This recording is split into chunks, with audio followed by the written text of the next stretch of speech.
Kejadian itu apa, Mas? Keluarga Mama dan keluarga Tante Luciana pernah ada konflik tentang harta. Kejadiannya sudah lama sekali, mungkin saat aku berusia 15 tahun.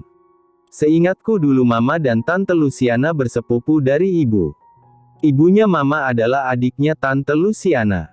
Perusahaan utama keluarga nenek jatuh ke tangan ibu dan sekarang sudah merge dengan perusahaan papa. Nadira mendengarkan baik-baik cerita suaminya yang lumayan rumit. Kehidupan orang kaya itu memang serumit itu. Nadira teringat Sagara dan Derek yang pernah berkonflik bertahun-tahun karena masalah jabatan. Keluarga Tante Luciana tidak terima. Terus berusaha merebut perusahaan utama. Entah bagaimana konflik berakhir begitu saja saat kedua orang tua Tante Luciana meninggal karena kecelakaan. Tante Luciana bercerai dengan suaminya tanpa anak. Setelah itu Tante Luciana pergi ke luar negeri selama bertahun-tahun. Jadi gitu ceritanya. Menurut kamu mungkinkah semua ini karena harta? Maksudku Tante Luciana bukan tipe orang yang suka kekayaan.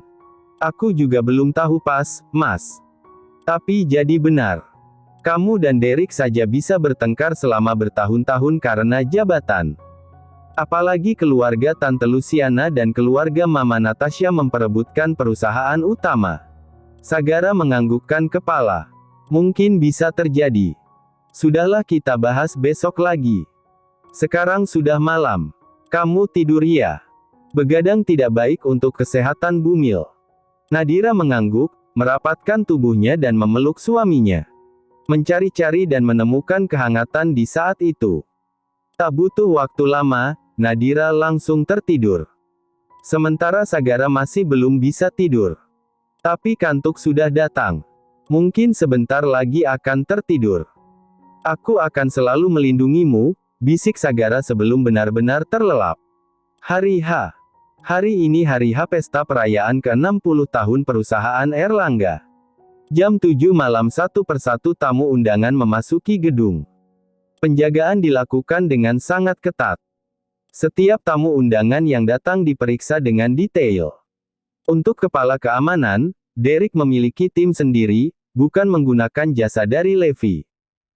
Tapi Derek mengundang Levi sebagai tamu malam ini. Pas Sagara, Levi berjabat tangan dengan Sagara. Sagara langsung menariknya menuju ke tempat yang agak sepi untuk bicara berdua.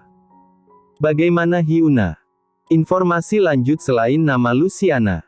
Tidak ada, Pak. Hyuna belum menyebut nama lain selain Luciana.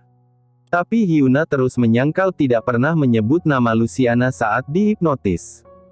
Jadi kemungkinan besar Luciana memang salah satu pelakunya atau bisa jadi pelaku utamanya. Saya sudah melakukan beberapa kali metode hipnotis dan Hyuna selalu menyebut nama Luciana saja. Bagaimana bisa? Harusnya saat orang dihipnotis bisa menjawab semua pertanyaan di alam bawah sadarnya. Harusnya memang begitu, Pak. Saya sudah berkonsultasi dengan dokter soal masalah ini. Dokter bilang tekanan yang terlalu kuat dari orang itu membuat Hyuna hanya mengingat nama itu. Sagara mengusap wajahnya dengan kasar. Sudah 1 bulan tapi masih belum mendapatkan informasi yang pasti. Rasanya frustrasi. Geram, kesal, dan marah. Ya sudah, kamu bisa menikmati pesta ini. Tidak perlu terlalu waspada. Nikmati saja waktu luang kamu. Anggap saja sedang liburan tugas. Keamanan sudah dihandle Derek. Dia punya tim yang bisa diandalkan. Baik, Pak. Sagara beranjak pergi sedangkan Levi masih berada di sana.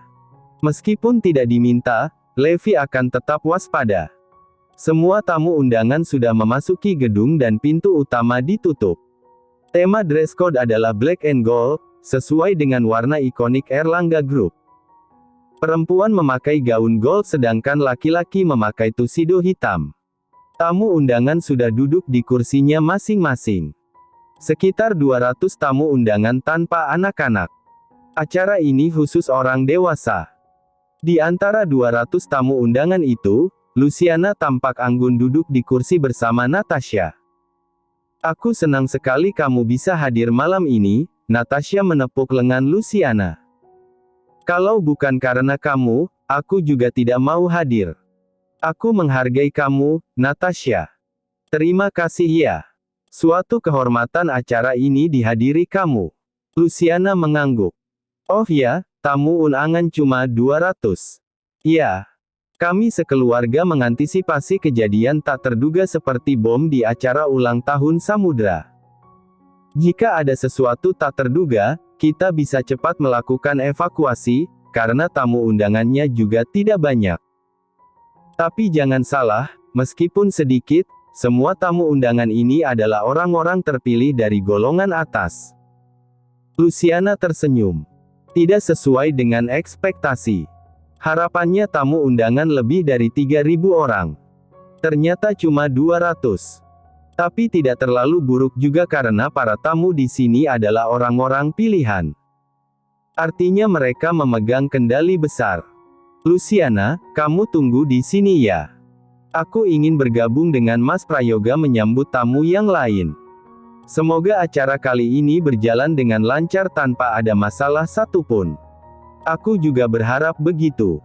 Setelah mengusap dengan Luciana, Natasha beranjak dari kursi. Tujuannya langsung pada Prayoga yang sedang berbicara dengan tamu undangan. Papa mau bicara sebentar. Prayoga menarik Natasha agak menjauh dari kursi tamu undangan. Aku mau kamu terus duduk di samping Luciana. Awasi gerak-geriknya. Ikuti terus kemanapun dia pergi, entah mengambil makanan, pergi ke kamar mandi, atau kemanapun. Papa masih saja curiga. Bukannya Papa sudah mengawasi Luciana 24 jam di rumahnya. Papa sendiri kan yang bilang selama sebulan ini tidak ada hal-hal yang mencurigakan.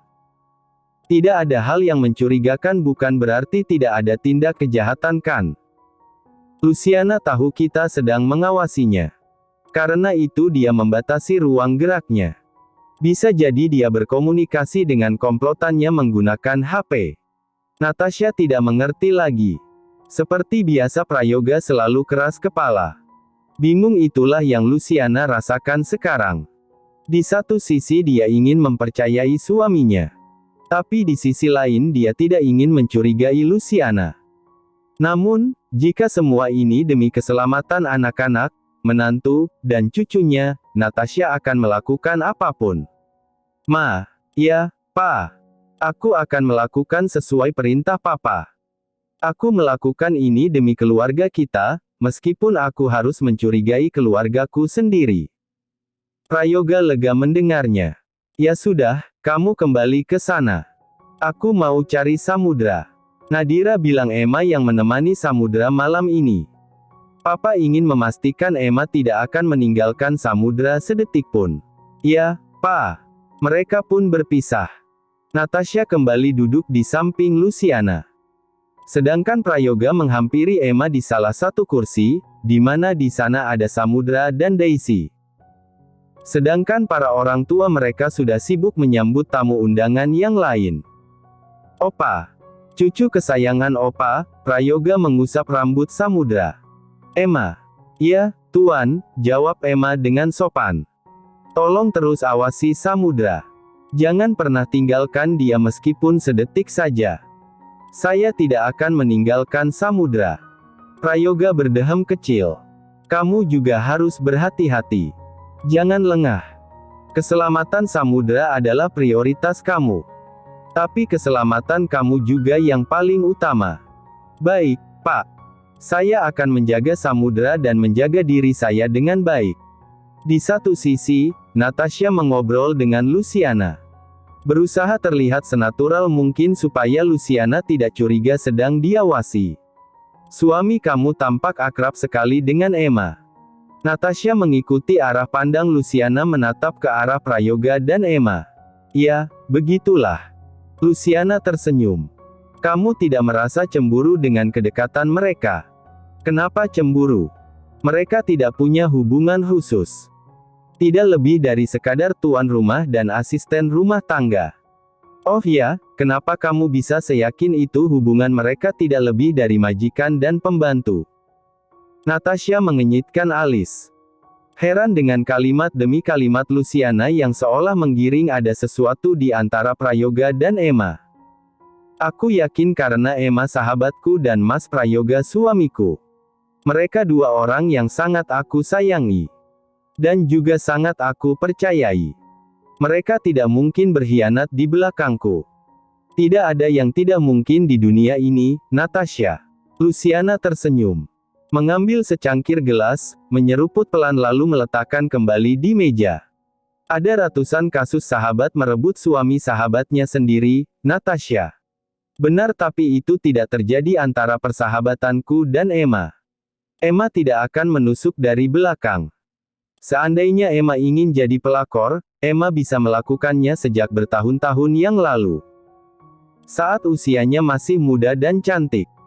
Sekarang kami bertiga, aku, Mas Prayoga, dan Emma sudah sama-sama tua.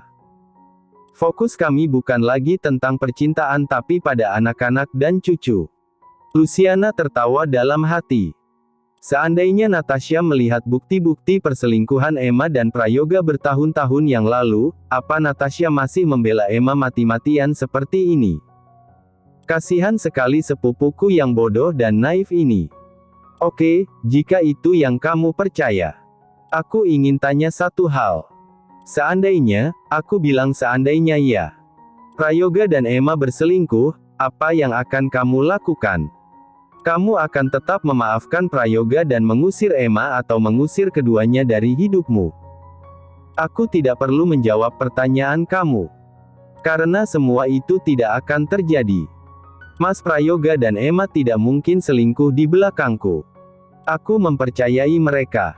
Luciana membuka mulut hendak menyahut lagi, namun lebih dulu dipotong Natasha. Oh ya, kapan-kapan ayo kita liburan bersama. Selama sebulan di sini kamu diam saja di rumah. Kamu mau kemana? Bali, Lombok, atau di mana? Nanti aku temani. Natasha berusaha mengalihkan topik pembicaraan. Dan Luciana menyadari itu. Menyebalkan, padahal Luciana masih penasaran jawaban Natasha. Tapi agar tidak menimbulkan kecurigaan, mau tidak mau Luciana juga mengikuti arus. Liburan ya. Ke Bali saja. Aku sudah lama tidak pernah ke Bali. Akhirnya mereka membicarakan tentang Bali. Acara inti dimulai, MC membuka acara dengan sapaan hangat. Kemudian MC memanggil Derek selaku ketua panitia perayaan ini untuk memberikan sambutan sepatah dua patah kata. Selamat malam semuanya. Terima kasih atas kehadiran kalian semua. Setelah sambutan dari Derek, dilanjutkan dengan sambutan dari Sagara selaku CEO Erlangga Group. Setelah Sagara selesai, akan dilanjutkan oleh Prayoga mewakili anggota Dewan Direksi. Sepanjang sambutan Sagara, semua orang mendengarkan dengan baik, termasuk Cempaka dan Roger. Sagara kelihatan hebat ya, bisik Cempaka pada Roger. Suamimu ini berkali lipat lebih hebat. Sagara cuma bisa ngomong di depan gitu. Kalau aku bicara sambil salto. Cempaka tertawa kecil mendengar candaan suaminya. Apa enggak sekalian atraksi sirkus, Mas? Boleh juga. Nanti kamu yang jadi monyetnya. Ih, Cempaka mendorong lengan Roger. Roger tertawa. Lucu dan gemas melihat ekspresi kesal istrinya. Roger kembali fokus menatap Sagara. Namun sesekali melirik pada istrinya. Sorot mata Roger memancarkan radiasi pengawasan ketat.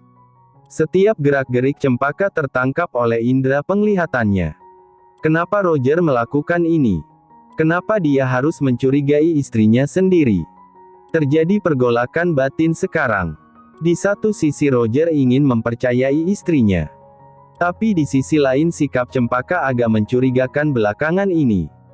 Ditambah lagi Sagara menyebut ada orang dalam yang terlibat dalam penculikan Samudra dan kasus bom di pesta ulang tahun Samudra. Selain itu, yang membuat kecurigaan Roger semakin besar adalah pertanyaan Cempaka malam itu.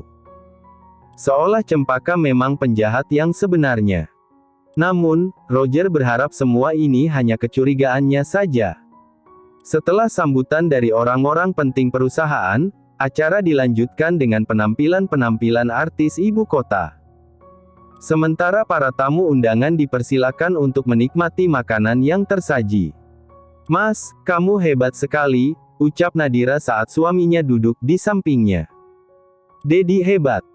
Kalau besar nanti aku mau kayak Dedi," seru Samudra dengan mata berbinar-binar. "Kamu harus jauh lebih hebat daripada Dedi.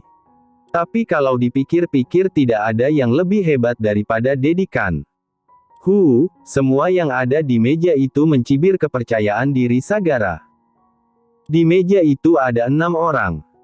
Nadira, Sagara, Samudra, Emma, Handaru, dan Marsyanda. Sedangkan di meja lain, Natasha, Prayoga duduk dengan Luciana, Derek, dan Jasmine. Di meja lainnya ada Roger, Cempaka, Daisy, Derek, Jasmine, Hiro, dan Sonia.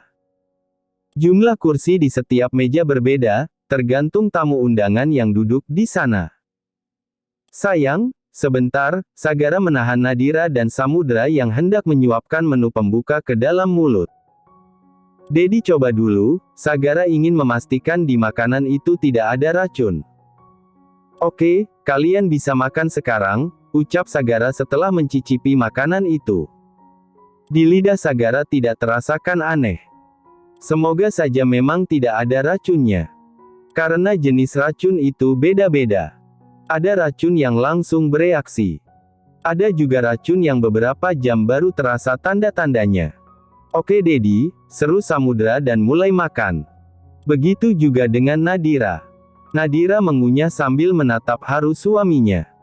Sagara selalu menjadi garda terdepan untuk keluarga kecilnya.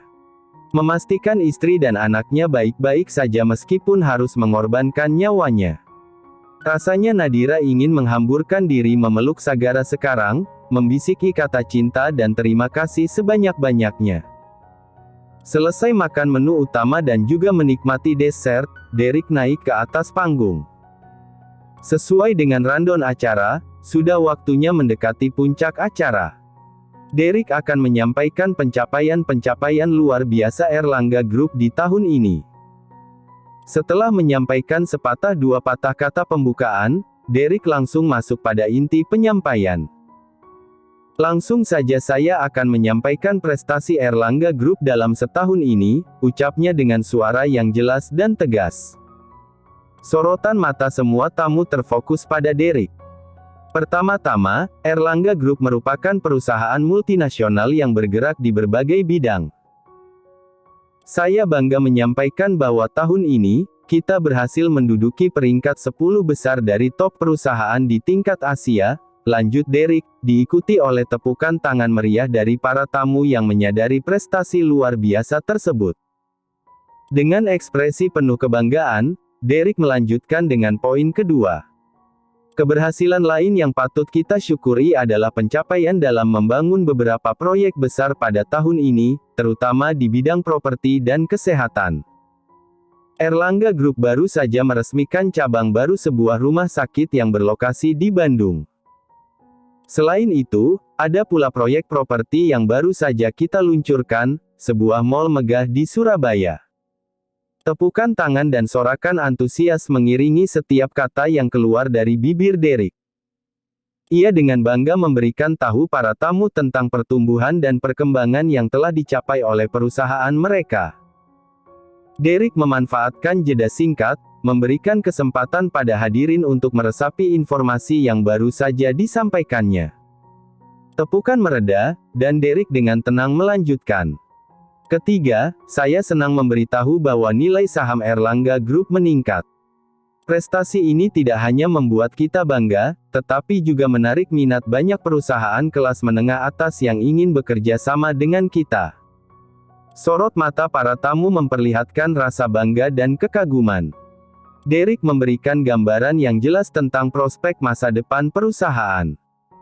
Suasana di ruangan itu penuh dengan semangat dan optimisme, mencerminkan keberhasilan yang diraih oleh Erlangga Group dalam setahun terakhir. Selanjutnya, kami, Dek. Jantung Derek seakan berhenti berdetak saat slide di proyektor besar panggung tiba-tiba mati. Lalu muncul sebuah foto.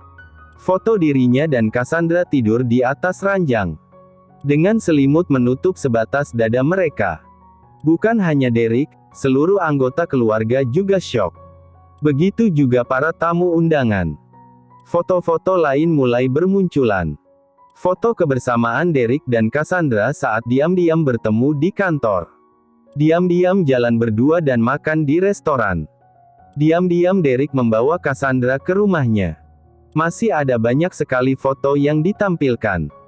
Salah satunya foto Derek menemani Cassandra ke dokter kandungan. Ada juga foto-foto tes pack Cassandra dan perutnya yang membesar.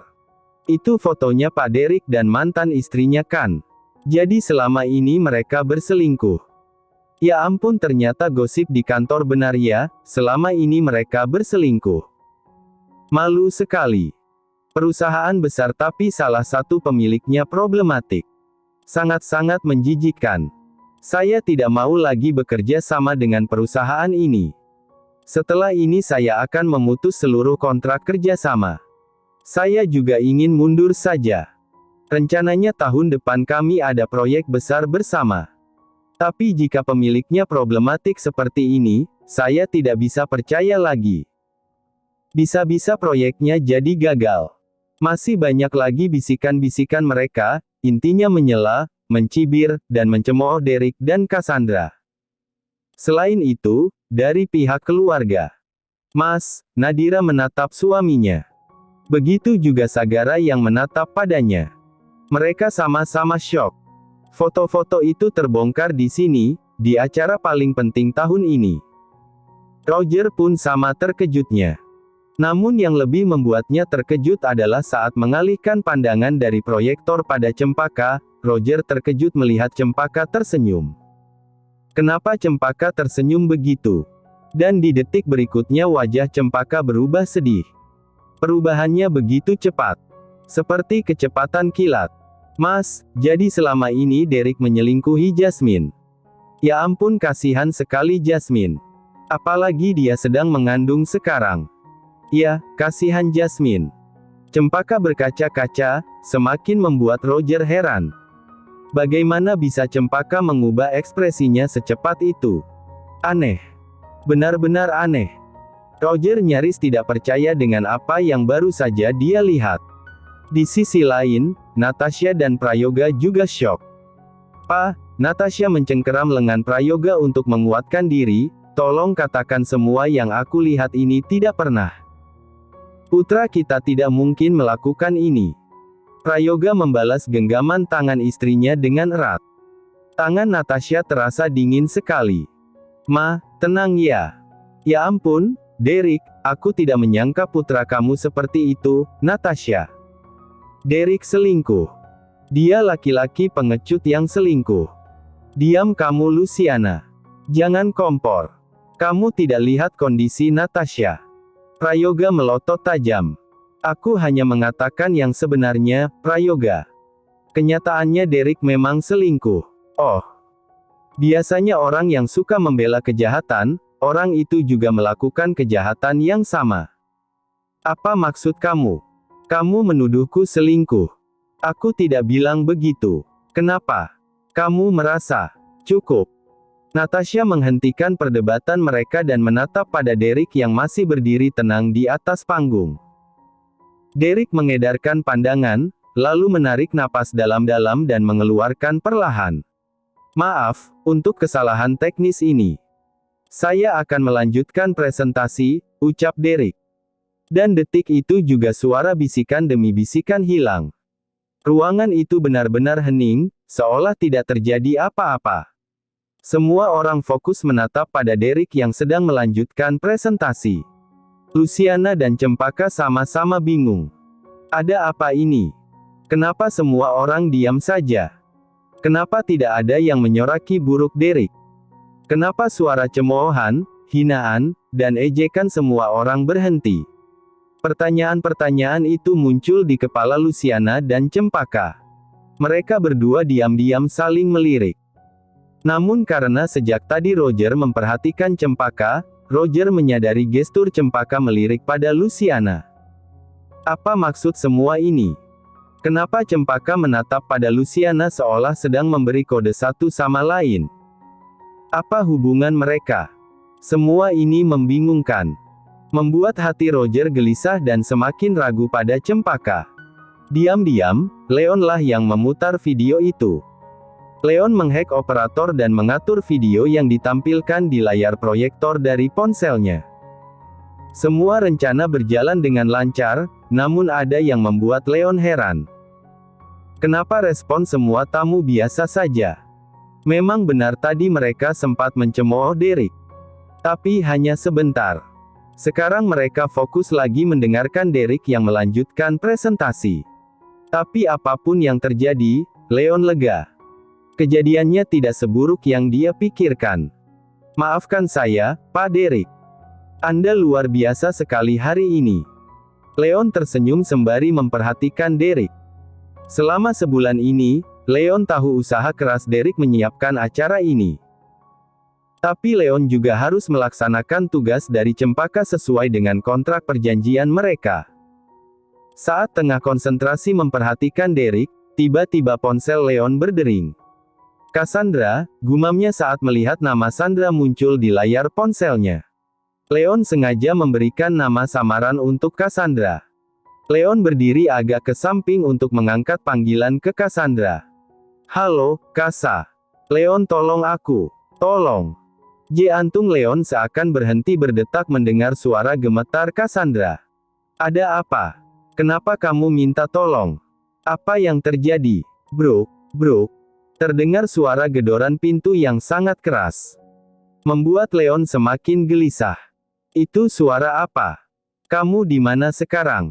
Aku ada di kamar rumahku. Aku sedang bersembunyi. Mereka terus menggedor-gedor pintu dan ingin mendobrak pintu. Leon. Aku takut. Mereka siapa? Perampok. Bukan, mereka bilang orang suruhan Mas Derek. Mereka ingin membawaku pergi. Aku takut. Perasaanku tidak enak. Aku takut Mas Derek berencana mencelakaiku dan anakku. Leon mengangkat pandangan dan menatap Derek yang baru saja menyelesaikan presentasinya dan mendapat tepukan tangan meriah dari semua orang. Apa yang terjadi? Derek ingin melenyapkan Cassandra dan anak dalam kandungannya.